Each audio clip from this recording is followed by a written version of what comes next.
I'm introducing this bill to protect tenants' deposits today because it's one of the most common and one of the most damaging forms of theft. But it's a type of theft that goes almost always unpunished. Landlords stealing their tenants' deposits. Deposit theft accounts for almost 1 in 5 cases taken to the RTB. It's the second biggest reason that cases are taken by tenants. In 2021, the RTB found in tenants' favour in 94% of cases and ruled that their deposit should be fully or partially refunded by the landlord.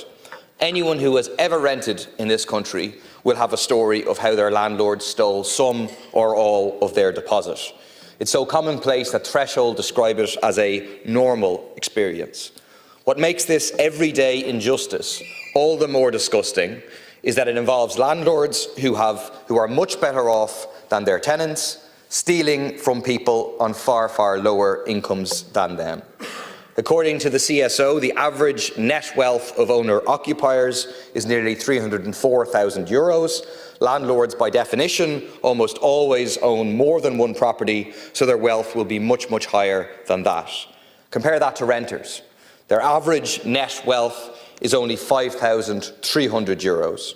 And for many renters, a deposit of €1,000 or €2,000 is the only savings that they might have, the only thing standing between them and homelessness. I'm frequently contacted by constituents who are facing or actually in homelessness because a greedy landlord or estate agent stole their deposit. One mother whose landlord stole her deposit is now living in emergency homeless accommodation and cannot afford to take her landlord to court to get her money back. The RTB has refused to help, apparently because the landlord never registered the tenancy. They keep telling her to contact Threshold, who in turn send her back to the RTB. Her and her child are now trapped in homeless accommodation because a greedy landlord stole the only savings she had. I also have cases of constituents reliant on Homeless HAP, where the local authority provided them with the deposit, but now the landlord or the letting agent has stolen it and they're being refused money for a second deposit. They are threatened with homelessness because they don't have the money themselves for a new deposit and the council won't provide it. In another case, a landlord is threatening to steal a tenant's deposit unless she moves out on the date on the notice to quit, regardless of whether that notice is legal or not. Threatening to steal a deposit is a means of coercion for landlords who do it to evict tenants and dissuade them from taking cases to the RTB. Of course, this government, successive governments before it, know all of this. Fianna Fáil and Fine Gael governments have been promising to introduce a deposit protection scheme since 2011. It was legislated for in 2015, but then never enacted. Housing for All acknowledges that, quote, deposit retention can cause serious hardship for tenants, as many will require the return of their deposit in order to access alternative rental accommodation. Action 2.12 of Housing for All, sitting there since 2021, was to, quote, examine the creation of a system of holding rental deposits informed by international experience. But still, they have chosen not to act. Why?